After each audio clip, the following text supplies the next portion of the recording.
We're already rolling, so. Oh, we are. Well, no. I mean, like, it's not like it's live. I cut the beginning awkwardness. Don't cut a goddamn thing. No, we'll keep this whole thing. There we go. This should be. I'm gonna use my core on this. That's what Render did. He was just like He was just like he that was like the whole poised the whole time. Oh yeah, he seems like a guy that doesn't lay down. No, yeah, he's like that's why he doesn't own a bed Yeah. because that would imply he sleeps. Have you ever been to his apartment? No. You should. Yeah. You should. Because it's literally like I sleep on 20-pound weights as a pillow. Like, Oh, I know. Well, I know he's like a so minimalist. Spartan. Yeah. He has nothing. Well, Dave Luca, thanks for coming. Thank you so much for having Welcome me. to Half-Hearted. When somebody told me that you had you got your undergrad in like religious studies, Yeah. and I was like immediately I was like yes, because I know that you're not particularly religious. No, So- I mean, yeah, definitely not in any sense of any of the things that I learned. Kind of. Well, like it's not like this is like you weren't like exploring your personal faith. Well, somebody who's not religious who like wants to look into religion, like I find that really fascinating because usually Yeah. people don't care. Yeah, exactly. Yes, and it's the thing. I was exploring my personal faith because also the thing is, I feel like you're not exploring your personal faith when you're taking like theology. You know, because that's people were like, "Oh, you went to school for religion, like theology." No, it wasn't. It was about like anthropology of religion. Yes. Okay. Like the reason I got into it was because I was like originally just a history major, Yeah. and then when you're choosing your courses, all of the coolest history classes were actually religion classes. Okay. So you were like you're almost exploring religion Phenomenologically? That's the one. Yeah. Yes, exactly. Phenomenologically. Yes.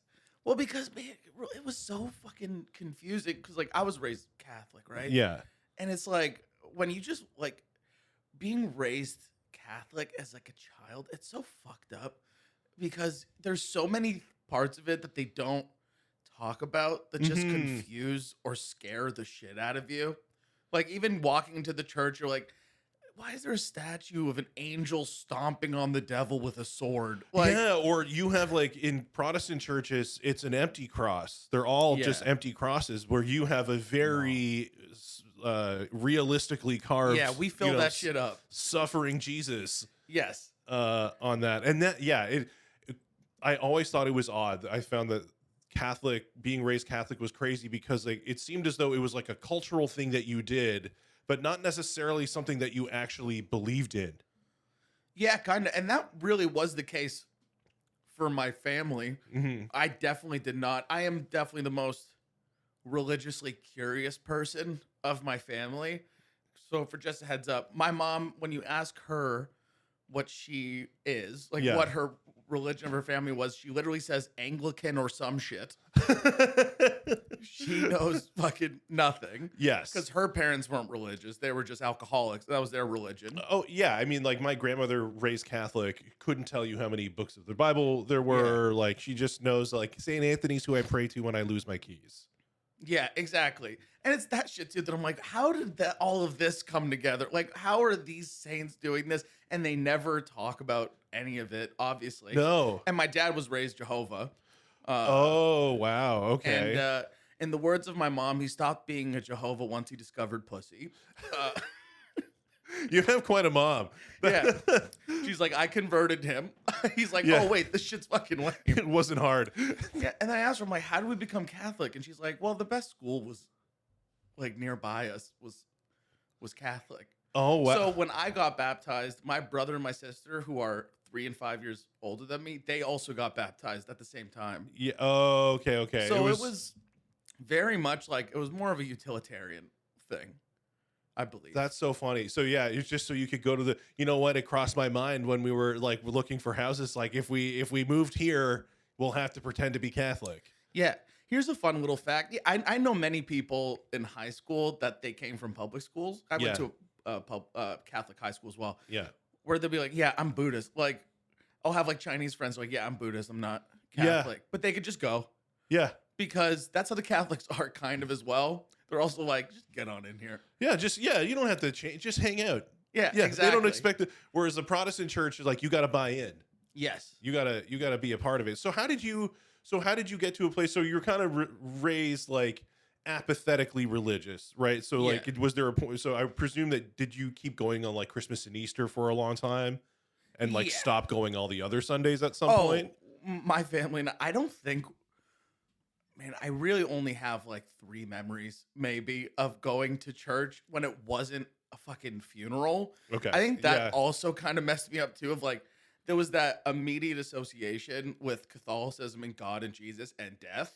yeah, And I okay. was scared of one, and I became seriously scared of the other. Yeah. You know what? My dad told me about how like when he was young, he saw like a dead body like really young. Yeah. And like I didn't go to my first funeral till I was like 22 Yeah. or something That's like good. that. Yeah. Yeah, I think so, right? Like I didn't have any hands-on experience with death. And then the first one was my grandfather who like died at 76, who like smoked and drank and gambled like his whole life. Yeah. You know, there was no tragedy in it, Yes. you know? Yes. That's the thing. I think I went to my first funeral pretty young. Mhm. And it's so funny. I've talked to my family about this. This is when I realized, oh yeah, I for sure have a death complex, which is why I totally got into religion, Yeah. because I forget how young I was. Definitely a toddler, and I had a memory of being at this funeral and doing like a circle around this casket at the front of this, like, it almost felt like more of a chapel, which is weird because I've never been to another funeral where it's been in like a church like space where the Yeah. coffin is. It's usually in like it almost looks like a banquet hall or something. Yeah, like like the funeral Like, home is like a yes. banquet hall, but with dead people. Yes, exactly. But I remember this, and it was closed casket. I remember that, and I talked to my mom about it, and she's like, "No, it was an open casket." So in my memory, I closed that shit. Whoa. Yeah. And my dad like brought me specifically to go fucking look at the thing. I'm like, yeah, this fucked me up. Yeah. How does it not? Yeah, exactly. And that's Catholics love death. Like that's what it was really about. So then when it comes to like when it comes to what I really started to get obsessed with was like medieval Christianity. Yeah. And that was the shit of like, like this fucking skull thing. Over here, everything was just skulls and Yes. skeletons dancing, leading people to death. And it was that kind of obsession that even before I really understood what any of this stuff was, it was like those images that really Yeah. like just spoke to me or like really captured my curiosity. Well, in Christianity, so at the bottom of the West that it's like it crops up everywhere. Like these influences will like they're like this isn't that old, No, but like yeah. but like it comes from earlier. Yeah, exactly. How did so you decided like what made you want to go into history to get your degree? Because I got a history degree because I thought it would be I just wanted the degree. Yeah. And I wasn't like really good at anything, but like Yeah. I could do essays. Yeah, for sure. For sure. That's usually what it is. It was I was always obsessed with history, Mhm. but what I thought I was actually really interested in like art, like Okay. and that kind of leads you to history kind of in a certain way. Like when I was a kid, I remember being at the library and looking at the adult books, Yeah. and there would be like, Renaissance paintings of like Hustler. yeah, exactly. A lot of Renaissance paintings were the hustler of Yeah, that's right. of the Renaissance. So like this chick is fat.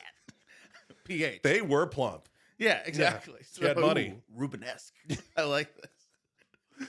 But yeah, so it's like when you're looking at all of these, I just love the idea of like, holy shit, there was a whole other time with like other things, Yeah. with other people in other ways. Like that blew my mind as a kid. I just always wanted to go back in time and freaking experience it. That's why I loved all those like classical paintings and stuff. And then from there, when you're just like obsessing over it, like that was always what I was into, especially in movies and stuff. I loved all historical epic movies, Okay. period films. As young as 10, I was like watching crazy like ancient war films and ancient political films. Barry Lyndon. Yeah, Barry. Unfortunately, I did watch Barry Lyndon a lot. Did you? Yes, A lot. a lot. But it was one of those things of like, it sucks because it's one of the greatest depictions of the time. While being an awful. A part of the accuracy is it was that fucking boring. Yeah. Back then. Everything was long-winded and quiet. Yes. And terrible. And dark.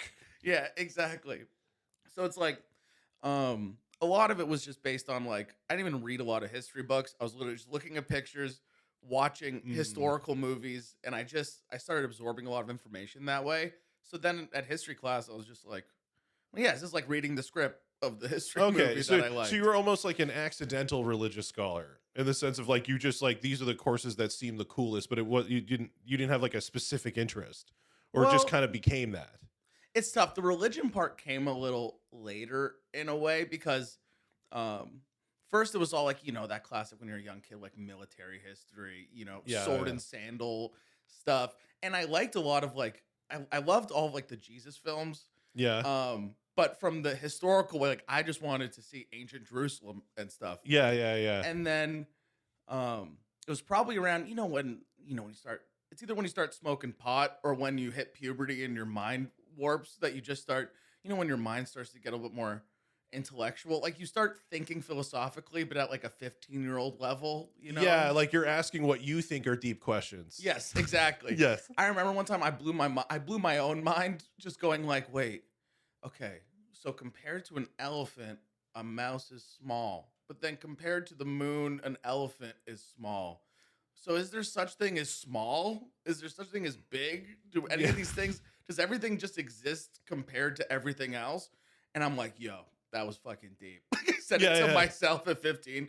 I'm like, you're a fucking idiot. I should be a philosophy major. Yeah, exactly. You know, sorry, scratch that. I should teach it. Yeah, exactly. Which is much easier. I had a great philosophy teacher when I was in high school. Yeah. We had a Mr. Pomikoff, but he was actually Dr. Pomikoff. He actually got his PhD in philosophy. That's cool. But we're like, why didn't you stay in university? Because he's just like, yeah, well, if you stay in a university, you like have to do research.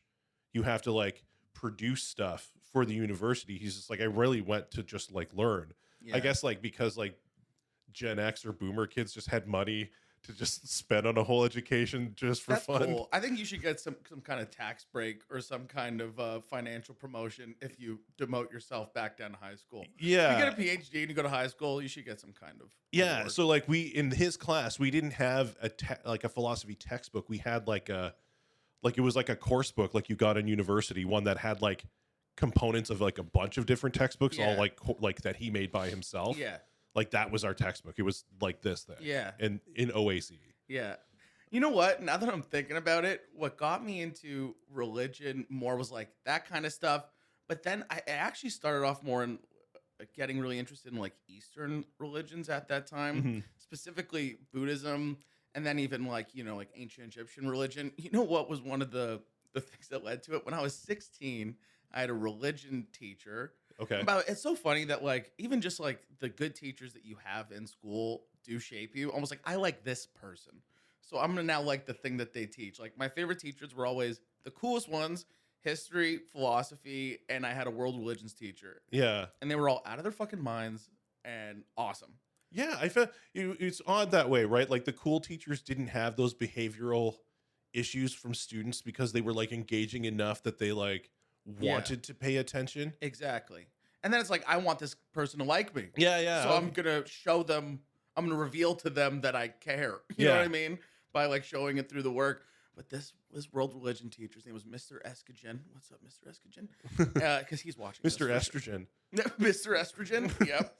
That's a classic Armenian name. Yep. That's a drag queen. That's actually a pretty good A drag. great drag queen But named it Mr. was Estrogen. so funny because it was like high school's like first world religion class. Yeah. Before that, it was all just Catholicism. Yeah. And yeah, by yeah. the way, when teachers teach Catholicism, it's the fucking shittiest, stupidest thing. It's like they don't even know what they're talking about because you just hear the exact same story over and over again. The exact same thing. They give you the comic book version of the Bible. Yeah, And you're yeah, like, yeah. this is so condescending and Yeah. terrible. But when I took this world religion class, I think it was maybe the first week, this guy puts on Zeitgeist. Did you ever watch No, the documentary Zeitgeist? I did watch Zeitgeist. And if you remember, the first Yes. third of it is going, Christianity is a fucking lie.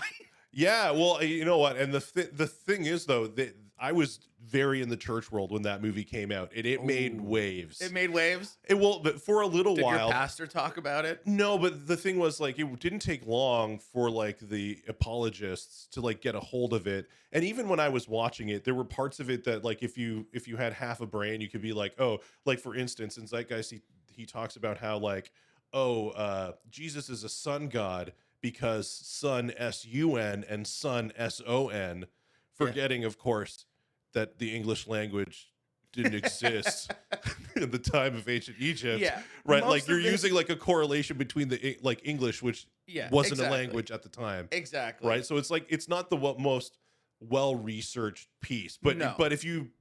again, for the average person, Yeah. you would watch that. For the average Christian, they Yeah. would watch that and freak out. And also, I think what's good about it too, this is also why I really like a lot of conspiracy documentaries where they use really cool references that nobody normally talks about. So their reference points will be interesting for you to look down. What they do with it, they fumble it and they fuck up and they simplify it, which is why I never listen to their thesis. You know what I mean? Yeah, It's yeah, almost yeah. like when you hear a comic with a really interesting premise, but they fuck up the approach and the punchline. You're like, man, I could probably think Yeah. about something better than Yeah. that. You know what I mean? So when he shows this first, he's like, we're just going to watch the first third. Yeah, yeah. Because it covers a lot of different aspects of world religion. We're watching that. It's pretty wild. I then starts like look up everything a part of it. But it was so funny because when we got to the ending of the third, he goes, well, we'll just keep watching it. And it just goes to how 9/11 was. 9/11 was fucking in oh, sideshow. dude. And we watched the whole fucking thing until the period was done. And I'm like, how does he even get away with this? That's so fun. Yeah, he just didn't want to teach that day. Yeah, and Clearly. he's like, he probably believed 9/11 was an inside job for sure. Dude, This guy was wild. I went down the 9/11 rabbit hole big time in the early Really? 2000s. Oh yeah, big I time. watched them all, but it was just more Yeah. of like the same way I'd watch Star Wars. Like it's not, no, it's not real, but it's fascinating. Oh yeah, like loose change stuff Yeah. like that. Like oh yeah, I went deep. I was like, yeah, oh yeah, George Bush planned it. yeah, Right, he was part of it. That's why those jets weren't available. yeah. 9/11 was a pretty wild time. Understatement for when I was like, I guess I was like 8. Where it's like when you get politically, it almost politically activates you just because it's around you all the time. Like by the time I was 9, I'm like, yeah, George Bush. People think he's a war criminal. I'm like, why did I even know that at 9? You know what I yeah. mean? I think 9/11 is when the 90s actually ended. Yeah. That's Yeah, like yeah. it's like that is the moment. I find it's so weird to admit, like I find myself I'll rewatch like the news coverage from that day on Yeah. YouTube. I'll just like just relive it because I was 18 Yeah. when it happened, and I like you thought the world was ending. Like you never saw anything like this before. It was we had no idea at the time that like that was the end. Yeah. That was the everything, because like housing crisis is not long after that, Mhm. and then like it's crazy. And it was like I remember watching like Fahrenheit 9/11, and when they're going through, it also seemed like that was the return of being afraid of your neighbor and ratting out your neighbor. Yeah. That classic like Soviet and Nazi style like be a patriot, rat out the people in your community. Yeah, but it also triggered this time of like extreme. That's when we stopped trusting our institutions, right? Yeah. Because it wasn't long after 9/11 that the Boston Globe dropped the Catholic priests Mm-hmm. news story. So that went out the window. Yeah. And then like George Bush's election was contestable because of Florida. And Yeah. like it was a crazy, it honestly, when I look back at that time, I'm like, it's when the fun was over. Complete upheaval. Yeah, a exactly. complete up. The 90s were like a dream, and I think and then smartphones come. That's the end of the monoculture, Mm-hmm. right? Like it's just so much. Yeah. So it's like, so that teacher was cool for I love that you knew where we were talking about. making everybody an extremist Yeah, in that's right. in the world religion. What was the third part of class. Zeitgeist? Was it the economic Yes stuff? Okay, I believe, I don't know which one comes first. I think 9/11 is second, and I think the most boring part was the econ. I was like, Yeah. for the last part, I was like- just like, I don't know what they're talking about. I got that. We're saving the best for last. They go before we get to the end, just really quick. 9/11 was an inside job, but now here's the real shit. Yeah, yeah. It's so it's like that kind of activated me for learning about world religions. I started learning about Buddhism and stuff, but in a very 16-year-old white kid way. Like I read one novel about Buddha's life where they cover some of the main theological concepts, and it really blew my mind. The idea of like the simplistic approach, like the opposite, living in the opposite of both extremes. And it's not about starving yourself for God, and it's also not about being a fucking glutton. or being like a narcissist. It's like trying to maintain a very quiet, humble balance. I'm like, that was really cool. Yeah. And at this point, I'm like, yeah, Christianity's fucking lame. Well, Buddhism yeah, has all these. It's like it was so novel. You know what I mean? yeah. Well, it's like you get introduced to all these religions where they seem way less like picky about sex. Like their god has way more arms. And also at that point, I was like, all of the characters in these stories are interesting and cool. Like the Zen master that beats the crap out of his students and then they become enlightened. Yeah. Or they're doing these weird, almost like comedic things. Like, yeah. you know, all of these like weird, like just behaviors of all these. It felt like there was a lot more unique characters that were expressing their religious concepts in cool ways. Well, and it's almost like, especially when you think of Buddhism to a degree, but Hinduism for sure, is that like they almost, because they're so old, they retain that almost like Greek Roman god kind of mythologies behind them. Yeah. Right. And so whereas like Christianity is like, it's where it has like the central theme of it, but it also tries to be very in the world, right? Yes. Like supernatural stuff. It's like with limits. Whereas well, I mean, like in terms of supernatural stuff, there's definitely. It's so funny. You're right, but then you're also wrong in another way of like, yeah, they're not. It doesn't feel as supernatural. It seems more of the earth. But then there's also, you know, a blue god playing a flute and fucking an avatar lady like in their art. You know what I mean?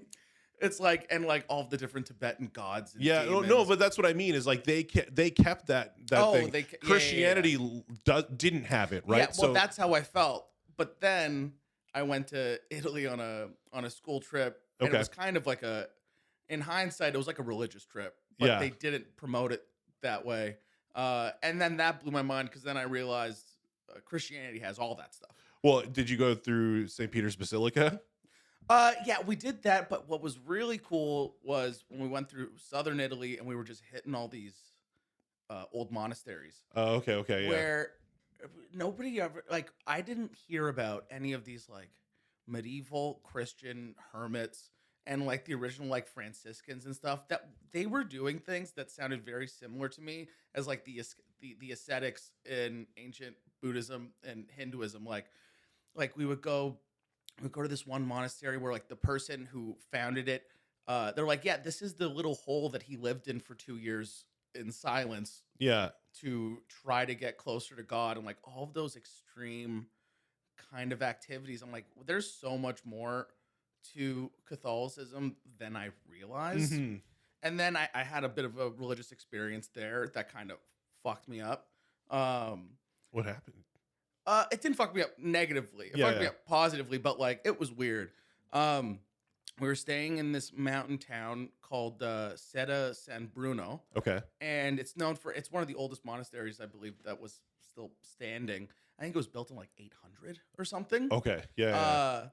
And we're there, and we're in the main chapel where the bodies of every, I forgot the name of like the main, like who the head monk is. I forgot what the title of that is. Like the main church father of that monastery, where all of their bones were buried, and they bring us in there to pray. Yeah. And I wasn't praying. I was like, fuck you. I don't pray. Yeah. What's wrong with you? I'm an intellectual. Yeah. I don't talk to my imaginary friend. Yeah, exactly. Yeah. So instead, I'm like, you know what? Instead of praying, I was starting to meditate at that point. So I used to do this thing where it's like, other people do this, I found out, where it's like, I cup my hands and you almost feel like there's like a ball of energy in your hand, and you almost like let it grow, and you feel it almost like, you almost feel like you can feel it pulsate in your hands while you're meditating. And I was just kind of doing that, which, by the way, I learned, that is prayer, you idiot. Like, I'm not praying. I'm just going to meditate silently. Yeah, and try to focus on energy. Exactly. Yeah. Just a classic fucking young dickhead. So I'm doing that. And then this ball of energy got like, it felt like bigger and bigger. And then it kind of pulsated throughout my body.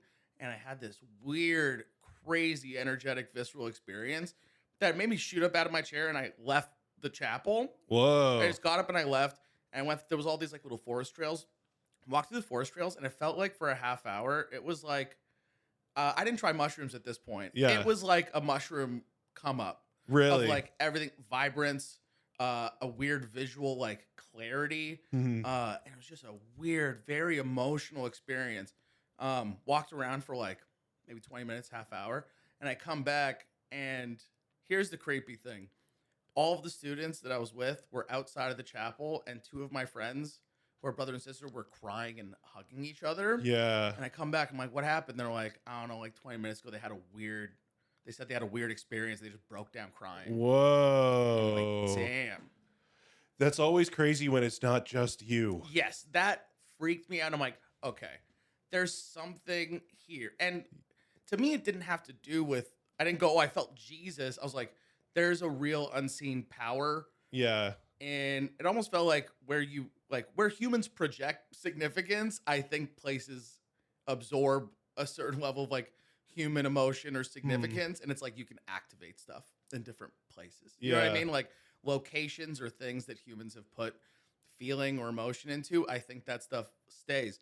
But I was like it really threw me in for a loop. And one of our teachers was also a priest. Yeah. And I went to go talk to him about it. And man, this is what made me sad. I was trying to explain to him all this, and he goes, David, if you just accept Jesus into your heart, you'll understand. I go, okay. He's trying to. I hate where it's like you can't talk about the thing. It's just you have your one line of it's just like, yeah, accept Jesus. Yeah. But it's like, can we just talk about this? This like, thing that just happened to me. yeah, exactly. Where it's like, I might as well have said, yeah, I have anxiety. Oh, accept Jesus. Like, no matter what I said, he would have said that. I'm like, okay, I get it. The going through the actual church path isn't the way I'm gonna learn about this stuff. Yeah. Because the dogma, I think, gets in the way of a certain level of like person to person analysis or communication. Sorry, I have two questions, which is one, like, what was your takeaway from that experience? Like more, I guess, in the short term and the long term. Takeaway from having that experience, not necessarily the priest, but like the whole, like, I know you were saying like, oh, like there's some energy, there's some sort of like underlying force. Like, well, what made me realize was like, it's not bullshit. Yeah. Okay. It might be skewed, or obviously, you know, when stuff gets written and passed along, you can't transfer visceral experiences to people. Like, yeah, maybe special people can do it, or through like, you can't control that. So you have to create narratives and analogies and things in order to get people at least into a proper place, like setting them up. And you go, well, if you're in the right, it's like, what is it? Like time meets preparation, or like, luck is opportunity meets preparedness. Yes, exactly. Yeah. So it's like you can prepare somebody, but it's like the opportunity might or might not come, and it's up to you. Yeah, you know? I agree with that. I think like we always in the church, they always say like you can't actually convert anybody, right? It needs to be between like them and God. All you can try to do is help facilitate. Yeah. But up until that point, they say that. Yes, up until that point, I thought it was just all philosophy and intellectuality. But then it came to a point where I was like, oh, wait, no, there's real, visceral, existential, spiritual experiences that inform this stuff. So that blew my mind for like, I need to go into this again and revisit this stuff, knowing like there are people in this world that have had these experiences, and that's what motivates them. So it really opened up my eyes and added an extra dimensionality to religion, because I thought it was just pure dogma, but I'm like, there is a real living energy here. Yeah. Well, it was like when I had my magic mushroom experience that got me into church, and then the thing that I found kind of disappointing, almost like you were saying, is like I get there and I'm the only one who's had that type of experience. And it was like, if it wasn't for that experience, I wouldn't have even walked through the doors. Exactly. And you know what? There's probably religious people out there that don't like that experience. And that's also been shown throughout history of, it's like, there are those, it's like almost the two branches of every religion. There's like the bureaucrats. Yeah. And there's the structure, and then there's the visceral, the mystical. Yes. And I think that's also why, you know, a lot of mystics were persecuted, or people who were mystical but not within the main Christian institution, they were fucking killed or thrown in prison, because that's much harder to control. And I think it's also some kind of existential jealousy of it, because if you're just a dogmatic person and you hear somebody had this weird physical experience, especially with Catholicism, if it's of the physical world or of nature, it's probably the devil. Yeah, well, it's like what Jesus said, right? Like a prophet is never accepted in his hometown, Yeah, right? It's exactly. like, right, you have this experience, and you're like, we're doing it all wrong, and they're like, I saw you last week when you like stole $5, right? Like, Yeah, we know exactly. you're bullshit, so I'm not gonna listen to you. Exactly. But these things happen, and yeah, it's like that you have this experience, and then they try to formalize it. Yes, exactly. So I'm like so that just really expanded my understanding of this stuff, and I just wanted to know more about, because going to Italy as well, you start to realize like Christianity or Catholicism isn't a thing. It's a banner that they're putting over. It's something that's happening village by village over freaking 1,500 years, 2,000 years, and it's like in every single place. And Italy almost still is like this, where it's like you can tell if somebody's different by like a 2 kilometer difference in terms of where their villages are.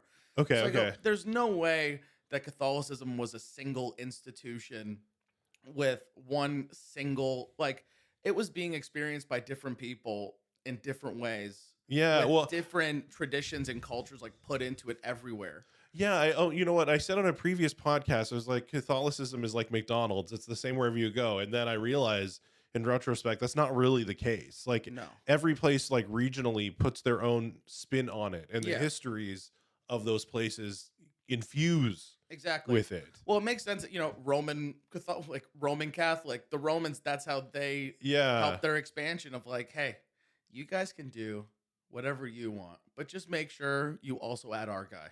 Yeah. Have our guy in the temple too, Yeah. and do your rights to him. And it's about, that's when I started learning about syncretism. Okay. Like the idea of a lot of, because, picture you're a fucking peasant, or picture you're like, you're a spiritual healer in a village.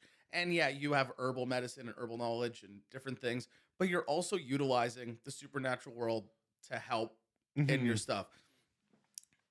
Like spiritual power wasn't owned by one figure or one thing. You would want to almost grab as much as you can from everywhere, so you can grab as much like Yeah. spiritual energy on it. Yeah, no, that's So it's yeah, I like think Jesus you're right. is like a new tool. So Yeah. it's like, okay, so we're gonna have, this pagan god, we're gonna have this thing here, and then we're gonna have a picture of Jesus, we're gonna say a prayer, and then you throw a fig leaf at a Yeah, person. well, like you're just gonna do everything together. that is the Protestant like accusation against Catholicism, is that like the saints, is that those are those roots coming through, Yes, exactly. right? And that's true. Yeah. Because sainthood was something that was created by the public, Yeah. in terms of one really holy person, or, this is something like, I think it's Saint Martin of Tours. This guy, he did a lot of like pagan conversions and Okay. building a lot of like church communities throughout France. When he died, people make grave sites, like, Yeah, yes, or they yes. make ritual sites for them, because they go, that person must have a power in them Yes. that I can't access through. Well, they still Somebody else still here. have bodies in the Vatican. Yeah, exactly. How is that? Yeah, here's the Pope's finger. Yeah. It's got some extra Jesus in it. Yeah. Like, Yeah. There are people praying to it. yeah, exactly. And I also thought that was bullshit. Yeah. But then I'm like, maybe it's not. But not in the sense that the finger has something, but in the sense of it's like, it's like a totem. Where Yes. It's like if you have a totem and then 10,000 people every year go up to this thing and they go, oh, holy fuck. And they're just putting so much into it. I don't know if it has a thing. It's almost, I feel like it's the self-help book for the illiterate. Right? Like, this guy did amazing things. This is all the stuff he did. Here's his finger. Like, whoa. All right, we've got evidence of the guy who did the great thing. Yeah. Right? Maybe I could do some great things. Yeah, exactly. Well, that's how I felt when I went to Assisi. Okay. And in the main church there, it must be called the Church of St. Francis of Assisi. Yeah. It must be. But when you go in there, there's fucking St. Francis's robe. It's in a glass case. Yeah. Wait, that's his motherfucking robe. That freaked, like, it when you see a material evidence of, and it doesn't matter if it's magical. Like, it doesn't matter if it's just the fact of like, wow, this isn't just something I've read or something people are telling me. This guy wore this. Yeah, no, there's something I can always tell, like when somebody's probably an idiot when they're not struck by how profound that is. Yeah. That you're in the presence of like this real item that had this real, like we're talking about this like hundreds of years later, and I'm Yes. seeing it firsthand. Like Yes. that idea of the closeness that history brings to you. Like, yeah, it's crazy. And yeah, it's nice to talk to somebody who has like an appreciation for it. Oh, of course. Yeah. You know, and also the other reason why, so pretty much to make a long story long, between like end of high school and then beginning university, I really started to make a transition from being fascinated with Eastern religions to like specifically like medieval Christianity Mhm. for this stuff, because there's something about, it's almost like I was just reading about this thing. It was this story that this heretic used that he got himself fucking killed. It was this story from medieval era about the three rings. It was about this king in this land who had three sons. Then he Okay. had his king's ring, and he made another two that all looked alike, and he gave them all to his three sons. And the three sons warred over each other over which one was the real one. Yeah, And okay. nobody could really tell what it was. And it was like an analogy of this heretic. He used that as for an analogy of like God made multiple religions, Oh, okay. and they okay. all look exactly alike, but they're theirs, and everybody's trying to war over which one's the right one. Oh, When really the okay. whole point is they're all. He gave you a ring to have, and that represents the power. Why Is are you trying there- to fight over the right Is one? there a part in this story where he says the real ring is the son who's like the most generous and kind? Like it's almost as if like the father used it as a means to like the real ring is with the son who is the nicest. Yeah. Essentially, and so it inspired them all to try to be the best that they could be in Oh, order yeah. to live up to the idea of the ring. That I don't know. No, I heard a story John Tesh told on the radio once about this. It was like one of those chicken Tesh soup. said it. Yeah, John Tesh. So it has to be not true. uh, Well, you know, the three rings and sons is pretty close. Yeah, exactly. So that's what it made me think of. But But the he idea got, of, like- but so he was trying to articulate, yeah, like different religions are trying to articulate the same thing. Yeah, and also I really just felt like I don't know if there's any proof to this or if there can be proof to it, but it's like I think the symbols, like the religious symbols that you are raised with, it Mhm. might be easier for you to enter spirituality like through that way Yeah. than trying to seek different novel symbols from other cultures. I Yeah. think. But you know what the weird thing is that and tell me if you disagree, but I feel like almost all the world religions somehow have a soft spot for Jesus though. Yeah, isn't that weird? Yeah. Isn't that cool? I think it also has to do with the fact that Jesus, the Christianity allowed for anybody to go put Jesus in your ritual too, and they'll be like, yeah, it's like, Yeah. you know, it just added a little extra, Yeah, a I little get extra like mana. it just to yeah, whatever you one were of the things doing. that always spoke to me was like every other religion was like cool for Jesus with Jesus, and then Jesus was like just me. Yeah, Really? but also I think a lot of that was there's a lot of aspects of Christianity that you almost don't know what came first, like Hmm. Christianity or the symbol for it. Like one of the things I really got into later was like Christian Gnosticism. Mhm, That weird, once again, something that nobody tells you about. Yeah, because all of the apocryphal books are Yeah. considered Gnostic, the ones they left out. Yes, because the idea of like, yeah, it's just there's a secret knowledge, and if you can unlock that, then you unlock Yes. everything.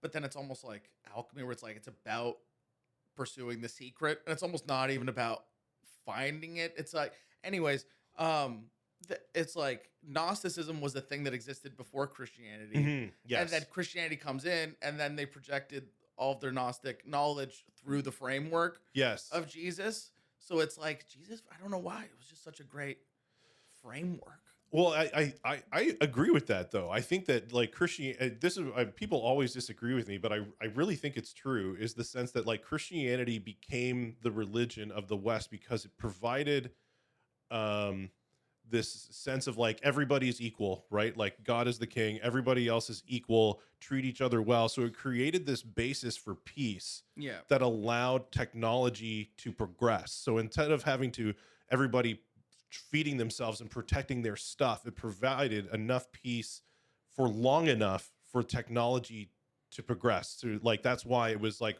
what science was birthed out of. It's so Literacy. funny. It's so funny because it's like both happening at once, and it's like because once it's so almost weird to even just talk about Christianity or Catholicism Mm. because all the time, yes, definitely it allowed for a new understanding or approach of like innovation and even innovation in thought Mhm. and technology, but it also at the same time was like anything of the earth is the devil. Oh yeah, I'm not If saying it you're was a perfect. woman, you're more of the earth because you have to deal with earthly things more Yeah. because you give birth, so you're a little bit more of the devil. Yeah. So it's like it's so weird how technology like it was both at the same time. It was so no, strange. yeah, absolutely, definitely not perfect, but stable enough, Yeah. right? Stable enough to kind of bend with the times, Yeah. right? Yeah, for sure. And that's the thing of because also you don't even know how many villages, like say even just throughout Europe, you could say yes, this is a Christian village. This is a Christian village. This is a Catholic city.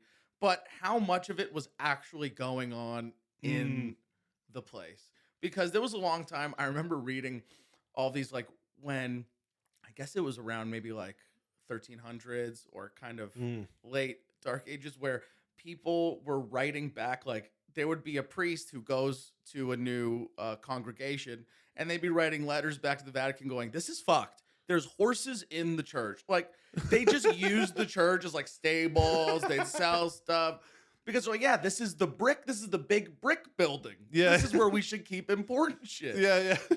So it's like it's so much of it is like how much did they really know what was Mm. happening? And then that's also where a lot of that syncretic stuff happens of like the worshiping of different saints Yes. and then the witch hunts and all of those things. That's where it crops up.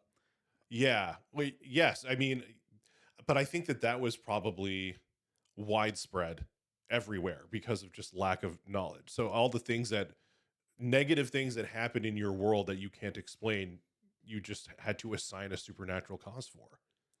Yeah, and also I think it's like the thing that changes first, I think is like the language. So it's like no matter what, if you were in a community, you had you had pretty much a healing man or woman Yeah. who they had knowledge of nature and they helped with birth and they did all these things. And before Christianity, they would be, the holy man or holy woman. The British called them cunning men or cunning women. Okay. And that's everywhere. But then as Christianity came in, they'd be like, yeah, he has the power of Jesus. But they just use that term. It's the new term for you're the guy who kind of travels between the realms. And it changes over time. You're a doctor now. I read tea leaves. What? Yeah, exactly. Yes. And also that's also one of I became really obsessed with learning about the witch hunts Mm. because it was like fighting over who has control over the language of like science and medicine Yeah. and dealing with people. Because a lot of the witch hunts, if you read, we don't have really any documents of real peasant like interactions with religion except through court documents of when these fuckers were being killed. Yes. So there's this weird thing of you have to read all the court documents and see the stuff that's unchanging in order to find out any kind of perspective of what the real local practice was. And there was lots of people like in southern Italy, there were these guys called the Good Walkers or the Night Walkers. They're called the Benandanti. Okay. That for like 200 years, they started being persecuted by the church and being killed. And in the court documents, they're like, yeah.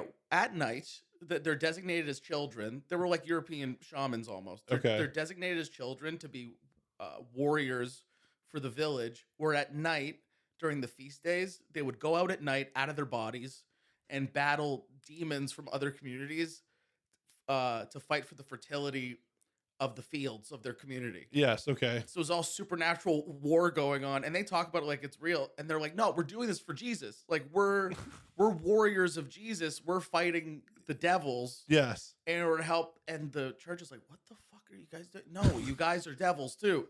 No, we're like knights of God." They're like, "No, you idiot." But it's like they were probably doing this for thousands of years before Christianity came. But then as Christianity comes in, they're like, "Oh well, God is good. Yeah. What we're doing is good. We must be people of God." Like it's just the language. Yeah. They just like, oh, that's what you call it. We already do stuff like that. Yeah, right? exactly. Yeah. But then all of a sudden the church goes, "Wait, no, you can't be doing that." No, but we're using your language. Yeah, but you're not using our language our way. Yeah. So it's like that fight over the power of, the discourse. Well, and it's crazy how it's like that's kind of my issue with like church now is this idea of like how they do church now or what they believe now is the way that it's always been, which like the fight over like young earth creationism, like that's new. Yes, right? That really is. Right. And like that's something that they didn't even think about. Right. No. And now it's at like the forefront of our discussion. So like that's also kind of why I jump back and forth on the idea of the Catholic Latin Mass. Because people, Protestants do not like the idea of the Latin Mass because they're like, we can't hear, we don't know what they're fucking saying. Yeah. Because it'll be the priest with his back turned to the congregation. He'd be like, "I'll be right back, guys." Yeah. And he's speaking Latin to Jesus. And he'd be like, "All right, you guys are good to go." Like, Yeah. "Okay, he did the magic thing." Yeah. And then they all go back and, punch a Jew. I don't know what the villagers did back then, but they'd be like, "All right, cool." But then people are like, "No, we need to know what they're saying." Yeah. And I get that. It's good to know. But at the same time as well, there probably was a positive of like, just let that guy do the thing. You don't have to. Yeah, if things go bad, it's on him. Yeah, and also now with all of the information being spread amongst everybody, you get caught up in shit like that. You know what I mean? It's like it changes in an uncontrollable way. Yeah, education also led to like a church full of people who think they could do it better. Yeah, do you know what it reminds me of? It almost reminds me of like maybe a good analogy is the way journalism has changed. Yeah. Where it's like, how people romanticize like back in my day we got our news from Walter Cronkite and that was it. Yeah. And that's when we all were on the same page about everything because we had like 2 to 3 institutional resources. Now journalism is completely based on like if you have a computer and an opinion, you can be an online journalist. And now things are just so well, and the real journalism doesn't actually like if you're on Twitter at all, like you'll just see it firsthand. Like I feel like I've listened to the radio like for 7 minutes on my way to work, and it's just hearing things that I saw on the internet 3 days ago. Yeah. So sometimes I think the Protestant Reformation, by the end of it, it became like Twitter. It was like 900 different people going, "Well, here's my take," and then every person can get like 400. Yeah, that's like that's the classic argument Catholics have against Protestants is that you traded one pope for like 1,000. Yeah, right? I think that's fair. I think that's a fair argument. Yeah, I think it's fair. Other than that, like I think that Catholics, like we were talking about before, they have this idea that it's we're one organization, we're the church, but they're not, right? Like the regional variety is crazy. Yeah. Well, also, just because it was under Catholicism, I don't know how many Protestants have ever accused people of heresy. Because also it was different. Like even the way that they killed people was different. Of like Protestants and Anglicans, they hung their people, like heretics and stuff, because it was actually more of a political crime. Okay. Whereas Catholics burned their heretics because they're actually trying to save them. They're like, the fire will purify you and you'll go to heaven on your way out. Oh, that's so much worse. I know, but they're like, "You're welcome." Yeah, like, that is how it was. But Anglicans, they hung them because they're like, "Oh no, you're speaking against the king." Yeah, by being a heretic, but like. Catholics accused fucking everybody of heresy because any monastery or any sub branch that picked up, if they, this happened to the Franciscans, and then underneath the Franciscans, there were even more extreme off groups that were like, "We're gonna kill the rich." Well, and that's the other thing. There's all the groups into the different groups within Catholicism, and thousands. I watched is it The Name of the Rose? Have you seen that movie? One of my favorite movies. Have you? Yeah, I rewatched that movie recently. I was like, oh yeah. That's a good period piece. Penitenziagite. What's his name again? That guy who he played an absolute He plays like the Hunchback, right? Is that who you're talking about? Yeah, and he needed no makeup at all for that. He was in Sons of Anarchy. I know exactly who you're talking. He's Hellboy, the first Hellboy. Yeah. I looked at they were a sub branch of Franciscans that they were just out murdering nobles. Yeah. And murdering bishops and stuff because they're like, they were doing their own little reformation. It just wasn't sanctioned. Yeah, they were they were the Catholic CIA. Just like, we just do what we want. Yeah.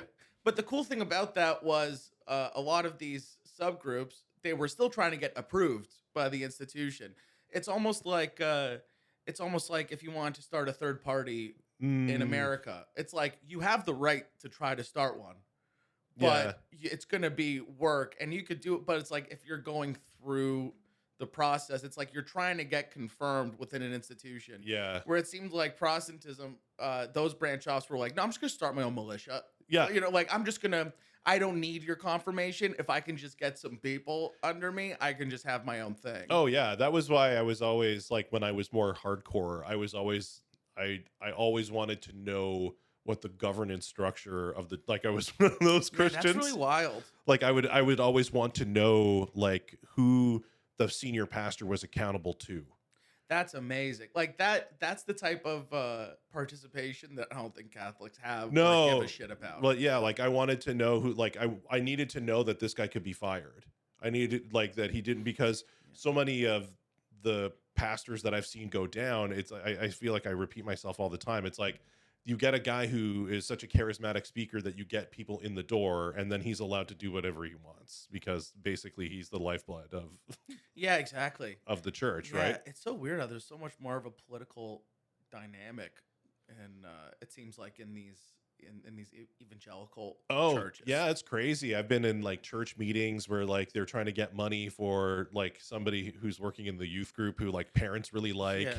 And they're like trying to like get money taken away from missionaries so they can pay this person who's working in the youth group. Yeah, and blah. That's wild. Yeah, that's why it seems like you guys are like hipster cafes. And modern Catholicism is Starbucks. Yes. Where you go in, it's the same everywhere. You can take one guy and throw him into another one and replace him. Yeah. It's all the same. You go through the same stuff. Yeah, you can choose what hymns you're gonna sing or what scripture you're gonna read from, but it's all mostly the same everywhere you go. It's like the Protestant church is like, it's a collection, it's a fracture. Yeah, that's what it is, right? Because like you've got, it all starts with there's Anglican where they're kind of on it, but with it, but not with it. They're kind of their own thing. But then you got like Lutheran. We're gonna take all of the power parts of Catholicism and all of the fuck you Catholics of Protestantism, and we're gonna mix it all together. And now Anglicans are weird, but Protestants is like, this church came because they disagreed with that church, and then it breaks and that breaks, and it's so funny that like it's still political like that to this day, because that is how it started. Like Martin Luther, when he's like fuck this, and he put up his 99 Theses, which was like pretty much like a diss, like a rap diss on Catholics that he nailed up to the church door. They're like, all right, you're going to die now. And then he's like, all right, I'm going to get power from German princes. And he went to all the German princes, and he's like, hey, I'm trying to give you guys more power from the church. They're like, all right, we'll help. Yeah, we're in. So it's like, it was already like a effort of like, let's join forces. It's about power dynamics. It's like when Compaq took on IBM. Exactly. It's almost exactly like that. It is the same. I'm going to make that. It's 100% the same. That was and he managed to stay alive, and they're like, he wanted the Catholics hate him still. Oh yeah, they hate him still, although they're just like, but thanks for teaching our congregants how to read. But it's so funny how quick, I love when these revolutions happen, because the turnaround on the guy who started it being the best to then him being like, guys, I made the change, stop making more changes. Luther was getting so mad at who were they? You ever hear about the Anabaptists? Yes, I mean I know what Anabaptists are. So there were some Anabaptists. They're pacifists. Okay, so no, okay. So you know what? Do you know like Seventh-day Adventists? Yes. So you know how is that the main branch? Yeah. So it's like Seventh-day Adventists. There was all different branches, and then it was the branch Davidians that were like, we're gonna collect guns and sell them, and then that was what happened with Waco. Yes. Anabaptists were kind of similar. of there were Anabaptist churches kind of popping up everywhere. But then there was one. This is one of my favorite stories in Münster, Germany. These Anabaptists took over this fucking walled town, Yeah. and they created like a socialist and polygamist like commune Okay. in there, and they held that thing for a couple years where they were just fucking everybody's wives. They were executing people, and Luther's like, please stop it. This isn't what I want. And they're just like nerd, like they just hate Luther now because he's not extreme enough. Yes. And then finally they broke that wall down, and it was like 3 church fathers who had complete control. It was almost like it was like Soviet, like proto communism of like, yeah, rat out your neighbors. We're gonna take all your wealth because the kingdom of God is equal, except for us 3. Yeah. They broke it down and they tortured those motherfuckers. They peeled off all their skin over like 10 hours with hot rods. Yeah. And then they put them in cages that hung outside of the church, and the cages are still hanging up there to this day. It's pretty creepy. It's pretty cool. Wow. But yeah, but the turnaround time. Yes. Because there were infighting in Catholicism, obviously, in these branch offs and trying to execute Franciscans or all these different types of groups, but just the sheer extreme spread and how quickly it was in Protestantism is insane. Oh, and it's like, and then you think like, was it worth it because of like all of the cults that like came out of it, right? Like the Latter-day Saints, like their history is crazy because they split early, and they had like, you can see it's like a religion just trying to hold on by the seat of his pants, right? Creating prophecies so they could stay like not be made illegal. Yep. That's just awesome. It's but you know what? There were some people say that Protestantism is the reason why America was created. You know? Oh yeah, I mean, well, and that's just the thing though, is it was the democratization of Christianity in the sense of like everybody should be able to read the Bible. Yeah, right? in a certain sense, like meritocracy in a way of like, you will be as God will love you as much as you like work. Like there's Catholicism almost acted in some regards as an unnecessary middleman between the average person and God. Yeah, they were like spiritual brokers. Yes. Yeah. Like, come here, I take a percentage, and we'll get you God's love. Yeah, and I think it's funny. I always get like religion things on my like Facebook videos, and now I have these ones that are like pro Catholic starting to come through, and I'm just like, oh, that's not a point. It's so funny how Catholicism is making a comeback. I mean, God, I feel like God is kind of making a comeback. Yeah. You know, like I feel like we, in the 2000s, we went through that 4 horsemen of the, atheist apocalypse kind of period, and things look bleak. And now I think that, like, especially with like the woke stuff and like that, which is kind of birthed out of the new atheist movement, people are like, and I think Jordan Peterson has a huge effect on it. Is just getting people to a place of being like open to the idea of God without trying to pitch a specific religion. Yeah, for sure. The thing that I like about Jordan Peterson, for like the things he's talking about, like concepts of like sacrifice and things like, in terms of like almost like an evolutionary way of like one of the things that humans discovered is if you sacrifice satisfaction in the present moment, a thing will grow. Yeah. That then you can. You're sacrificing something in the present for something better in the future. That idea is like and that's what Christianity is like. That's at like the core of it. And you know what? I'd rather that be the thing than a lot of conspiracy theories are also, I believe that a lot of that is just new Christianity pop-ups, but it's like, like flat earth believers, that is a Christian subsect. Even if you're not Christian, it's a Christian subsect. No, you're not. I don't think you're wrong. I mean, I think there are people who aren't Christians who are flat earthers, but they're being tricked. Like they're being Christian without being Christian. Yes. Because also, by the way, a lot of these conspiracies ask 20 questions and you get to the Jews did it, which that's classic Christian. The Jews are poisoning the well. Yeah. So I mean, I'm seeing people being overtly anti-Semitic now in just regular conversations, and I'm like, QAnon is a Christian cult. You know, Is it? the idea of, well, first off, once again, Which is 20 crazy questions because to the the only Jews. the only way that because it was birthed out of 8chan. Like, what were Christians doing on 8chan? I think all of the early that was all. They all had their own 4chan. Yeah, The catacombs, when people were in the catacombs doing their little worshiping, that was their own. That was their 4chan. 8chan. They're all sharing memes. Yeah, yeah. The cross was an OG meme. The fish Yeah. was a meme. Yeah, You know, it's like, okay. yeah. But yeah, like, you know, QAnon is literally it's literally George Soros, a powerful old Jewish man who they literally like draw him like doing this, that classic like 1800s Jewish controlling Yeah, person. yeah. And it's about godless vampire lizards that kill children Yes. and rape children. This is like, it's such it's literally like how they used to say that the Jews sacrificed Christian babies. Like, Yeah. it's all the freaking same. And is Q supposed to be Donald Trump? Or is he helping Donald Trump? Because I know Donald Trump is the savior in QAnon. Is this right? And by the way, once again, of course, literally the savior. He is the savior. He's going to lock them all up. He's going to come back, and there's going to be a reckoning. Yeah. This is going to be the second coming that's going to be happening. But what's great about, I think, on purpose, you go, Trump could be Q, just like how Jesus could be the Messiah. The Messiah is coming. Yeah.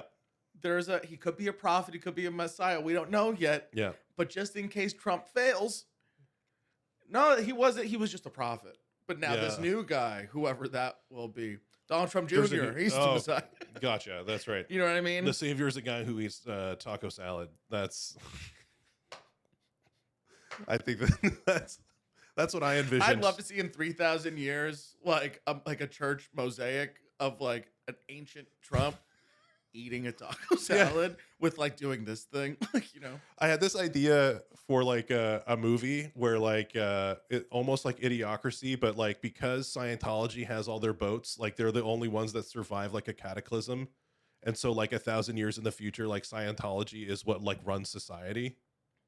Dude, that might be a thing, even without the boats. Like, Scientology might. It's so crazy how they're just doing it. They're kind of doing it right in terms of grabbing power. Like, well, I mean, they shored up themselves financially to almost to the point where it doesn't matter how many people are actually in the religion. yeah, I think it's just more of a waiting game of like, yeah. we just stay alive and keep acquiring money and keep putting spies in the IRS. Yeah, just keep putting spies in the IRS, building bunkers, and then our time will come. Yeah. For a while, I started to think all of the new alien stuff that's coming out in government was just like I think it's a Scientology psyop, potentially. What do you make it? Are you into that shit? Yeah, I'm really into that stuff. Because I got really excited about it, and then with each passing day, I'm kind of like, it might all be bullshit. I don't know. Yeah, well, it's tough because, you know, there's a big press run over like, there's probably 2 solid years, maybe 3, but with like really strong pockets of like month to 2 month things where it's like whistleblowers were coming out, footage was being released. But now, it's probably been maybe like 6 months since any new real shit has come out. Well, and it's like, you know, Grutch is the whistleblower, but then he just knows people who have said stuff. It's like people who've heard, like, and then I saw an old George Knapp video from the 80s, and they're like, disclosures right around the corner. I'm like, okay. There have been people like trying to capitalize on this for like decades. Yes, but you know what? Also, at the same time, to bring it back to religion again, it's kind of like how all of the prophets have to say, the end of the world is coming. The end of the world is now. The only way you're going to get people to really start being activated is by telling them, it's like manifesting it. It's like, the end of the world is coming, so we have to change our behavior now. It's a new world. Some people go, okay, and then they make it happen. So I think it's almost like a part of it saying, disclosure is coming around the corner. If we all believe that strongly, we'll force their hand, and it will happen around the corner. You know what I mean? Yeah, but that's provided they know anything. Yeah. Right. Like it is interesting to see how things have changed, because I always thought that the Fermi paradox was fairly compelling. That there's a chance that we are alone. Yeah. Right. Well, now that we're all in this, like, now that there's this whole multi-dimensional aspect of it, I was like, Well, that's what I maybe mean. every universe has one planet Yeah. with one like one biological planet, and then there's a million universes, and in every universe there's one. Who knows? or none. Like it just and that's the thing though. But it's interesting because there is a guy, I think his name is Hugh Ross. He's a Christian writer, and he was talking about how like with like UFO stuff, the testimony of the aliens has always changed. Like if you go back to the history of like people who saw aliens or talked to aliens, it was like first they were from the moon, right? And then like it's as if as our knowledge increases, like so does their story. Yeah, but what's right? funny Like though, then they were from Mars, yeah, right? Then they were from Pluto, Yeah. and then they're from Yeah. and now they're from a different dimension altogether. yeah. Well, it's funny that you're saying where they come from Yes. is changing. Well, or what they're saying to us supposedly is That's changing. interesting. It's funny because they do say that there's a lot of similarities. There are many unchanging elements in the stories. Like what? Well, first off, here's something from. You ever hear about Aleister Crowley when he contacted that entity named Lamb? No, I mean I know Okay. who Aleister Yeah. Crowley is. I know he was he was in like a dark mystical arts sexual Yeah, kind yeah. of like he mystic. was a perverted wizard, Yeah. pretty much. He started that. It was called Thelema, I believe. Okay. So he did this. He did this ritual where he was calling down a spirit. Okay. Or sorry, not a spirit, an interdimensional entity Yeah. named Lamb. And he does this ritual. I read about the rituals were fucked up. A lot of it was like very perverted sex rituals, like Yeah. mixing in shit with piss and cum with like 9 people in a Yeah. room. So the Load cover album. That's the Load. But yeah, so album cover. he wrote this. He did a not a seance, but he does a ritual with a group Yeah. of people where he called Lamb Yeah. and they speak. And he drew a picture of this entity, and it is a gray alien. And this is Yes. from like 1915.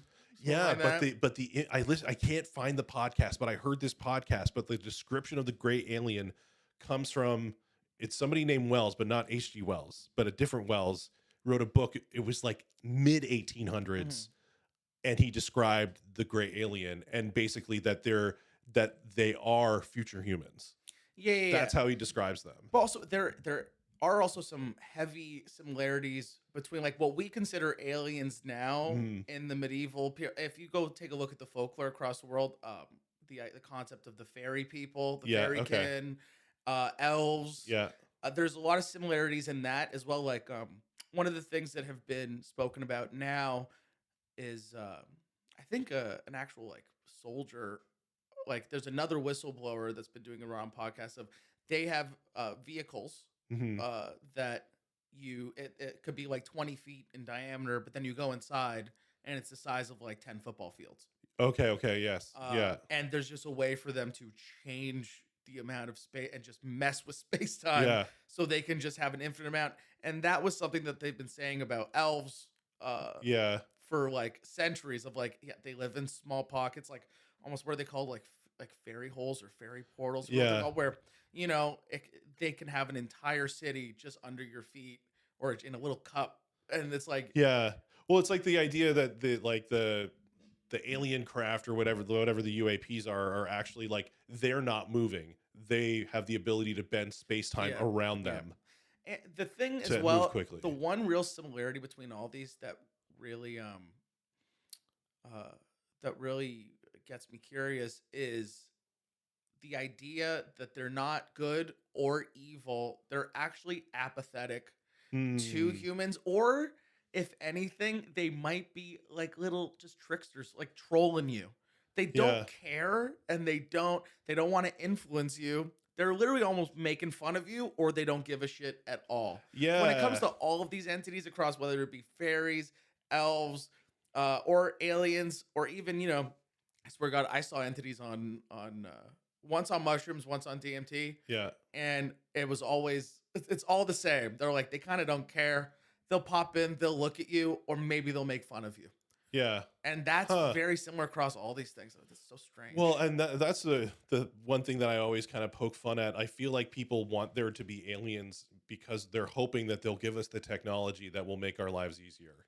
I think that like like they're almost like surrogate saviors. yeah. That's what we're hoping that they are. But the phenomena of it points to the fact that if like they're not here to help us.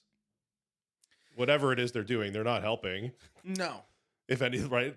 Yeah, no, I don't think so at all. And I don't even know why how would you even assume that they would know how even? You know what I mean? Well, and that's just it though, is we're talking about these things as if we have anything remotely in common with them. Like I remember somebody saying like, oh, if we like make them a map, like you would have to explain like what an arrow is. yeah. Like the concept of it pointing to something, right? Like that's based out of like hunter-gatherer tribes. That's how old the arrow is. Yeah. Right. And it's like, why would the aliens have any idea Yeah. like what that means? Like we would be like I love Arrival for that reason. Yeah. You know?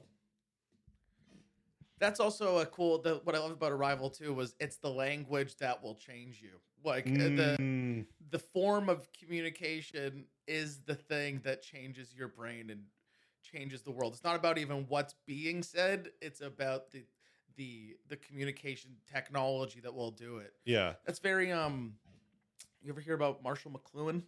I know the name. That guy's a real motherfucker. Yeah. That guy's a brilliant dude. He's from Toronto. Yeah. He was a University of Toronto professor. He had that whole concept of the medium is the message. Okay. Yes. It's not about the content. It's about whatever tool you're using as your communication.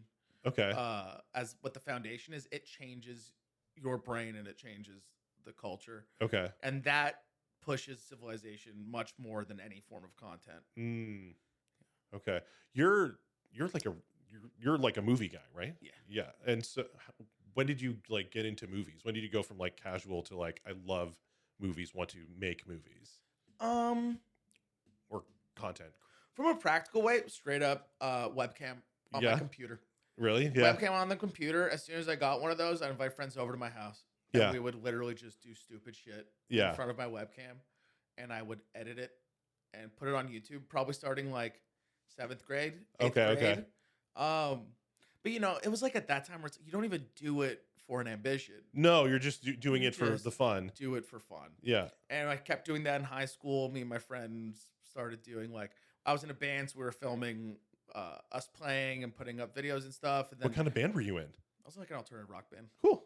Yeah. Did that from like, straight up 9th grade to like. What did you play? Drums. Oh, nice. All right. Yeah. Nice. And then, I guess it was probably like 10th, 11th grade where it's like I started taking it up a notch. Where it's like if there was you guys for your project, you guys have to do a skit in front of the class. I'd be like, can I just make a video? They'd be like, okay. I made like a 30-minute. Yeah. I'd be like, Dave, I'll just give you 100%. You did too much. That literally happened. They're like, we can't screen this, but you get 100%. Yeah. I'll watch this at home, but this will take up the whole class. Yeah, that's so funny. So then when it came to applying to schools, I was like, let's fucking do video. I'm like, I'd love to make. I was good at it. Yeah. And I started to like write scripts for those things. I'm like, I'm good at it. I think I could do it. Yeah. So I still didn't know which way I was gonna go. I knew I wanted to fuse them. I was either gonna go to film school and keep learning about history and religious stuff, and I'd love to be able to write about that stuff and film that stuff.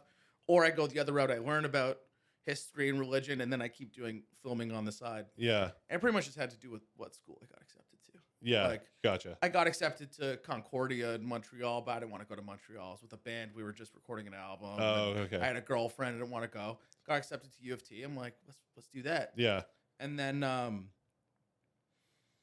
that was definitely the better case, because then I really got into like the idea of like cinema was actually through my religion classes. I took this religion and film class. Okay. Where they showed some like when you start going into like the real geniuses, like I knew about Kubrick and stuff, who's like probably the most popular genius. Yeah. But then when you start like watching the films of like the Swedish filmmaker, like Ingmar Bergman. Yeah. Or like the idea of like transcendental film, like Japanese films. Did you like watch surrealist, like Buñuel? Did you watch Begotten? No.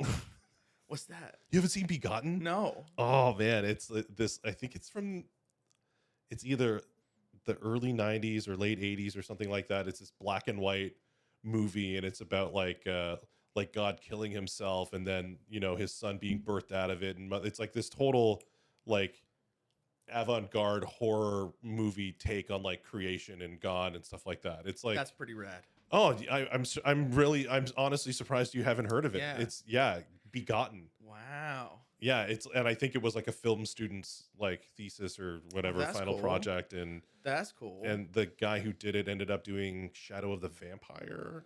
If you've seen that movie, No. it's like Is it about a vampire or is it just the title? no, the Shadow of the Vampire. I think that's the right name of the movie, but it's like a movie about the behind the scenes of filming Nosferatu. Oh, okay. That's like that. That's what that movie is. Okay. But so the guy who directed that movie did Begotten, which is like this total cult, like underground, black and white movie about the death of God and the birth of Jesus and the Mother Earth and stuff like that. Yeah. And it's fucked. Yeah. And yeah, there was something about these films, like in the, like, the idea when it became to, I thought I can get into a time machine by watching historical movies. Mm-hmm. You know, Yeah.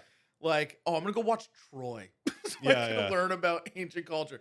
But there was always this veil of like, kind of, it's obviously not believable. Oh yeah, Brad Pitt is not from ancient times. Like, I can't. But when you watch religious films, for some reason it felt more visceral. Of like, I feel like I'm getting something authentic here. Yeah. Did you like The Witch? I loved The Witch. Yeah.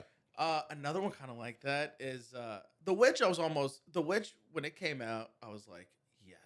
Yeah. Because from the time that I was in university, all I want to do is make films about witchcraft, medieval folklore, and like, and so then when he came out, I'm like, this is fucking exactly. Yes. This is feeding me exactly where I want. Yeah. It was like, and they're all inspired by the same stuff. Like the one of the movies that blew my mind. It's called Haxan. Okay. It's called Haxan: Witchcraft Through the Ages. It was a Swedish filmmaker from like, I think it was 1919. Okay. Maybe 1921, and it's half documentary, half anthology. It's like, where pretty much it's documenting how witchcraft evolved through the ages. Okay. And it's like all recreation, but it's like a documentary. But is this like actual witchcraft or how people perceived or projected witchcraft to be? Kind of both. Okay. Kind of both. Because it starts with, it gives you like almost the ancient structure of the way that they saw the world. Yeah. And then how magic fits into it. And then they had 3 to 4 different vignette stories. Okay. Of, like these classic stories that a lot of other films about witchcraft have used about woman who wants to have sex with a priest who visits her all the time. Like a widower, priest comes and visits her all the time. She falls in love with him, wants her to have, wants him to fall in love with her. She seeks out one of the cunning women who gives her a love potion, gives him the love potion. He tries to rape her. Yeah. Like that kind of, almost like the kind of genie concept. Oh, what you wish for. Yeah, be you careful can't what you control. wish for. Yeah, okay. And then it goes through kind of all of that, and then it goes through the ways that they would force confessions out of people of like, listen, if you tell us that you did this, we'll kill you quickly. Yeah. And that's the best you're gonna get. Yeah. So then they just go, yes, it's true. And also a lot of the ways that witchcraft became like, they stoked fear was they would say, hey, we'll kill you if you deny it. But if you agree, we'll just make you fast for like 100 days and you'll be in prison. Yeah. Just admit to it. Or if you don't admit to it, we'll fucking kill you. Yeah. So, and then that's how they kind of kept pushing their own propagandized version of witchcraft, like the actual like pact with the devil stuff. Yeah. Because none of that was true. Yeah. Like it was never the devil. It was always, it might have been like a pre-Christian ritual that continued. Yeah. But it wasn't the devil. Yeah. That was all bullshit. And then it ends with in the 1800s when they would throw women sanitariums Yeah. under hysteria, Okay. and how that was kind of also a projection of the same witch hunt that happened. Oh, in interesting. yeah. So Okay. it kind of goes through all of that. But what's crazy about it is this is the fucking 20s. This Yeah. is like 1920, 1921. And the practical effects in this stuff is unbelievable. Yeah. You have to check it out. It is so freaking innovative. And there's something about it that just, it feels like you're back in time. Yeah. The way that I don't know if it's like old layered upon old that makes it, the fact that it's a 100-year-old film Yeah. documenting 400-year-old things. Yeah. But it was just so fucking fascinating. That's cool. And yeah, that's what it seems like. All these new, I think they call it, what do they call it? It's like conceptual horror or high concept horror. That's Yeah. kind of the new elevated horror. Yes. Yeah. Like That new A24 stuff. Yeah. The Ari Aster stuff. Yes. It's like that. It seems like they're really kind of taking it back there, which is amazing. I mean, their stuff has been so refreshing. Like Talk Yeah. to Me was so good. Midsummer, I love. And even Hereditary, at the beginning I didn't dig it, but then like over time I began to appreciate it. Hereditary is one of my favorites. Yeah. Well, because also the thing, I hated horror as a kid. Yeah. Because when you're a kid, also for when I grew up, horror was fucking Jeepers Creepers. Yeah. Maybe Final Destination, where it's just, gore. And maybe it kind of changed with Paranormal Activity a little bit, where they're bringing back the idea of like, this is an ancient demon. I mean, Paranormal Activity, I thought like the first one, I saw it when it was only supposed to be in Toronto for a weekend. Yeah. And it was like the scariest movie I'd ever seen. Yeah. I feel like I get judged for saying that, but again, like this was at a time when way before the hype machine got to it. Yeah. Yeah, I think. But also, it's so funny because you almost don't know when the hype, because that was also very artificial created. One of the most innovative things I ever saw was where they had the website, demand this be screened in your theater. Yeah, where it was almost like people don't want you to see this. Yeah. That was just a marketing ploy that worked fucking perfectly. Yeah. Well, and they showed, I remember in the earliest ads, they were showing like audience reaction to the movie, which is like, I think, it really helped. Well, I think the reason why horror is one of those last bastions of a genre. It's like you can tackle religion and philosophy and comedy and a sense of gore like all in one thing. Well, Like you can do more with it because it's not a genre that expects commercial return in general. Yeah. And some of the best religious films are horror films. Yeah. Now, like The Witch is a religious film. Oh, God, sorry. Yeah. You know what I mean? I thought you were talking about like from the people that brought you Left Behind. No, but in the sense of no one's going to go see a religious film.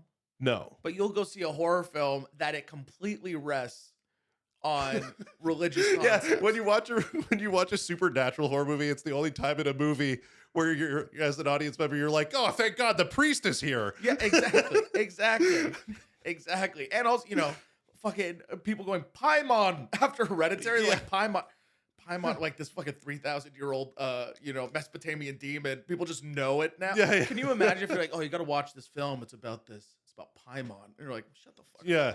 You know what I mean? I remember watching horror movies in like my heavy Christian days and like walking out with my wife being like, if they just do a pastor, they're calling the wrong people. That's also what I liked about like the Insidious series. The idea of, they were using that's Christian. Yeah. In the sense of, it's a demon. If it's a demon, yeah, it's Christian. But the woman that's there to help, they're not specifically Christian. They're just somebody that has been born with the gift of the ability to walk across these different realms. Yeah. So it's almost like back to that medieval concept, like I was talking about before, of some people have the ability to cross between these realms, and then the religion is projected onto them of like, technically that person is a Christian healer. The person who was able to help the father cross the realm to go save his son. Yeah. Like that is a Christian story, but it's done in a non. We have in the Christian world, we're like, oh, they have discernment gifts, right? What's like a discernment gift. It's like people who like know what the devil's up to. Oh yeah, exactly. People who can like I call them jokingly Ghostbusters. Yeah. But, Ghostbusters have been around forever. yeah, right. Like, yeah, even in Christianity, there are people who have like spiritually sensitive, like they know if you're being if you're being spiritually attacked and stuff Yeah. like that. I really don't like it. I don't like it. I don't like the people in religion who have hidden knowledge. Yeah. I feel yeah. like every cult starts with somebody who knows things that no Yeah. one else does. Yeah. And that's always a recipe But for it sucks disaster. because there's some cults.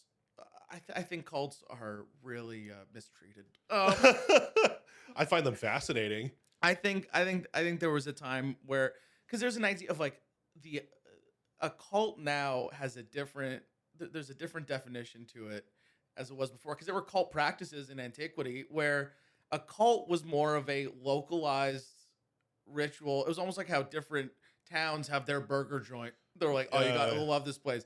Different local communities had their cult, which was, and it was about shared practice. Like, technically, like the ancient Greeks with the mysteries of Eleusis, that was a mystic cult, and that cult was based on sharing the knowledge, Yes, but in a highly secretive, formalized way. And the fact there was a cult, the cult practice, it didn't have to do with keeping knowledge away; it had to do with protecting it. Yeah, and you participating in it in a very controlled way. Yeah. Well, yeah, you're talking like how cult is applied to. It's like goth doesn't mean, in ancient times didn't mean people that were all black and listen to The Cure.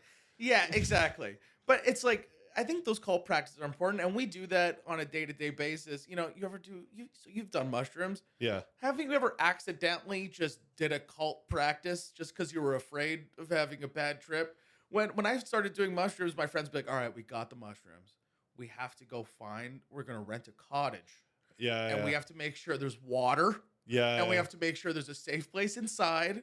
We have to gather food. Don't eat fast for the first couple hours. Because you don't, and it's about like, you're being afraid of, like, you want to set and setting. You want to make sure that's fair. that it looks upon you. The mushrooms look upon you with favor. Yeah. Hey, there's some people who think that the recipe for like the Israelite incense contained cannabis. Yeah, that's been proved. Has it been proved? That's been proved. Yeah. They found an old. Oh, that's right. They found traces of it. There was a like a container that they did DNA testing on. Yeah, so they were found there was cannabis. Yeah, so there's a lot of that. There's also more drugs than you think.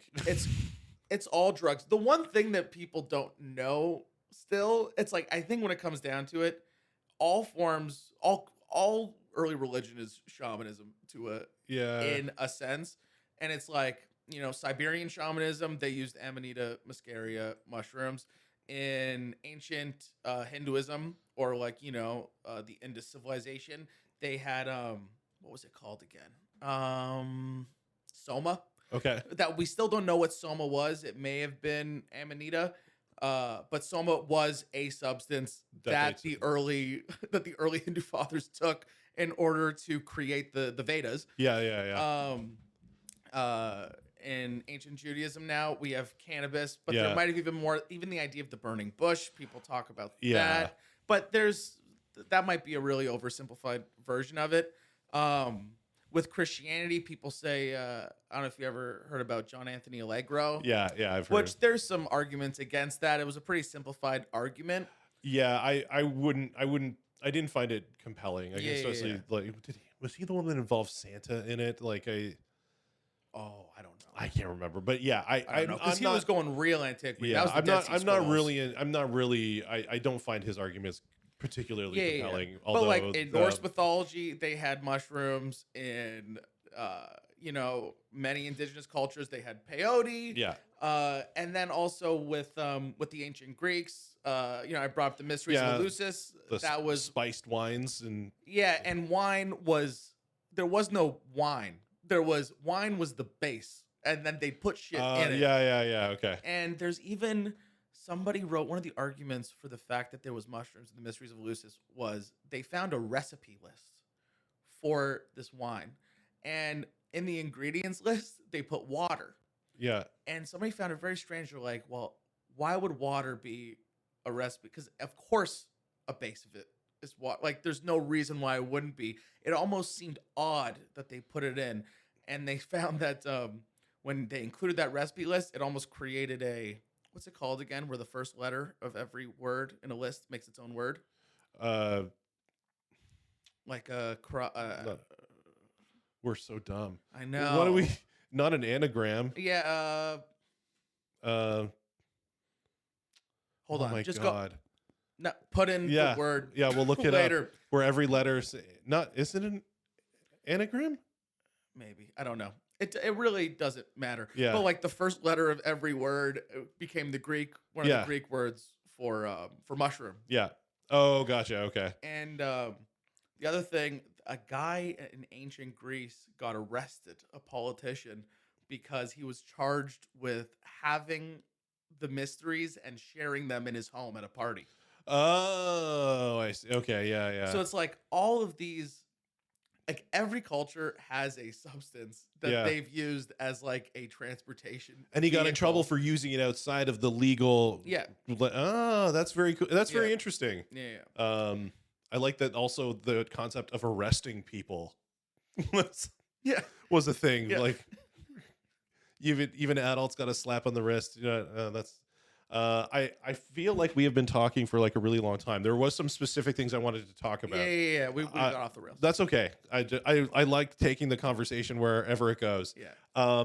When did you? Because I remember seeing it was either on yours or Rebecca's that like you've done writing for TV. Like when have you? Yeah, a bit. For films. Okay. I was in a writer's room during the pandemic. Okay. How did you get into that? Was that through comedy?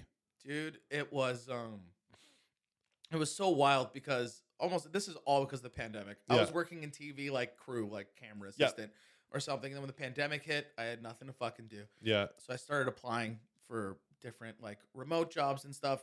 And then it was probably by the summer, like end of the first summer of COVID, I put in comedy jobs into Google. Yeah. And it showed up comedy writer's room. Okay. And it was just somebody put it up on like Monster or something. I'm like, what the fuck? So I applied. I sent them a message, like a little cover letter, but I found on their Instagram, their employees had like, they did a little questionnaire. Like, you know how it's like, meet our team. So I took their questionnaire and I filled it out myself and I made it a little funny. Yeah. And I sent them a link to me performing at Yucks. Yeah. And then they reached out to me and they're like, can you send us like a packet of some of the stuff you've written? Okay. At that point, I had never really finished a script on like a short film script. Whoa. Realistically, like I started writing maybe a couple first drafts of some shit that were dog shit. I think it was within like 4 hours. I just ripped through 4 and I just finished them. Wow. And I just put it together in a packet, sent it, brought me in for an interview. Like the time they brought me in the writer's room. Great. That ended up being one of the worst movies that will ever be seen. That was 2021. Yeah. Still not out yet. Lots of reshoots, like 3 years worth of reshoots. Very much almost like Tommy Wiseau's The Room kind of vibe in terms of it's somebody who just believes in themselves that has no instincts at the helm. And it was just kind of like, there's only so much you can do. Yeah. But I was in that writer's room for like a couple months and slowly they just started firing different writers. And then by the end, it was me and Rebecca. Who were left, that's it? Who were left, and then we just kept writing for them. And then they hired me to write another one that I did with another comic. Yeah. You just finished a tour with Jam. Yep. Just led me to a question I thought was a good question, so I pat myself on the back.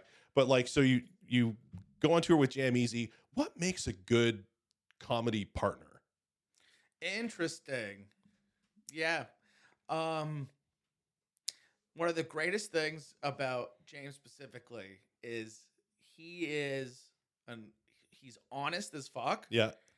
And I don't know, other than that, it's like there's a certain agreeableness of like, listen, if you're going to be sleeping in a room with somebody and you're going to be driving for 8 hours at a time, it's just the ability to like,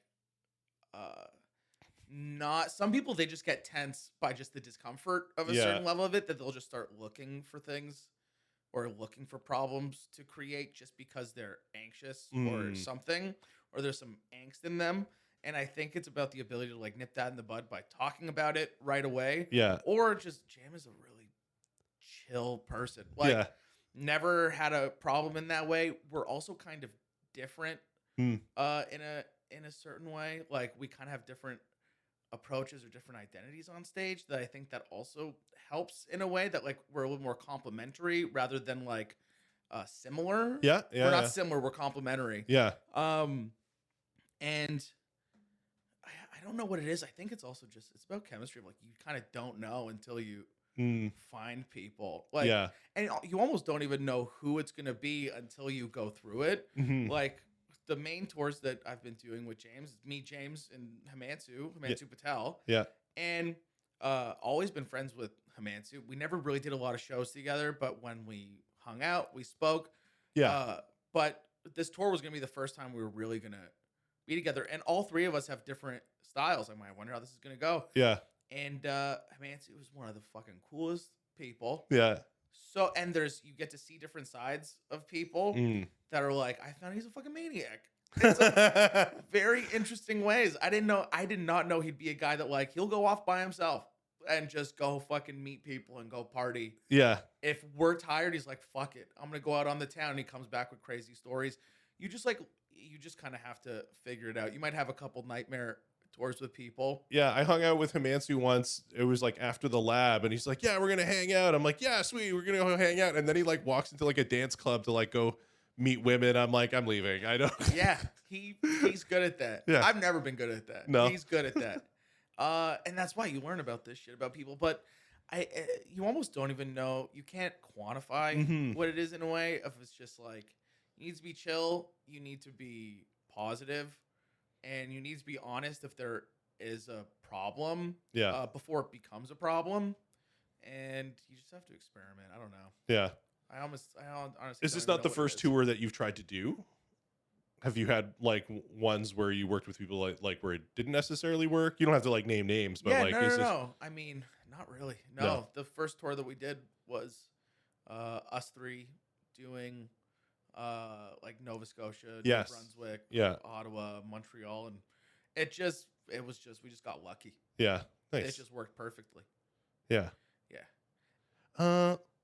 Dave, Luca, thank you for coming. This is a good one. I I like think this. so. This was a great conversation. Thanks for having me, man. Yeah, of course. Yeah, I'm glad that we managed to make it work. Yes. I had my heater died Oh, I see. that one weekend I was supposed to have you. Then I sprained my ankle. Oh shit. And so I had I went from having like 3 podcasts in the bank to I'm a week behind. Yeah. I really like this pod. I've listened to. This is probably one of the only local pods I've really listened to. Like, Sweet. full episodes. I loved you and James Yeah. Cummins. I thought that was a great convo, and I fucking loved you and Matt Baxter. I thought that was great. That's one of my most complimented, Yeah. commented on podcasts. And now I can't even. He's not on Instagram anymore. I can't find him. Yeah, he's wanna- on his journey. I want to check in on Matt Baxter and see how he's doing, but I can't. If anybody knows a way, if Matt Baxter's number, I'd love to say hi to him and see He's and probably a check in. pastor now. He's Matt Pastor. I that would be a good name change. He's he's on his journey. Yeah. I've seen people go down this. So Yep. yeah. Anyway, Dave, thanks for coming, buddy. Thanks so much Appreciate for it. having me, man. Bye, everyone.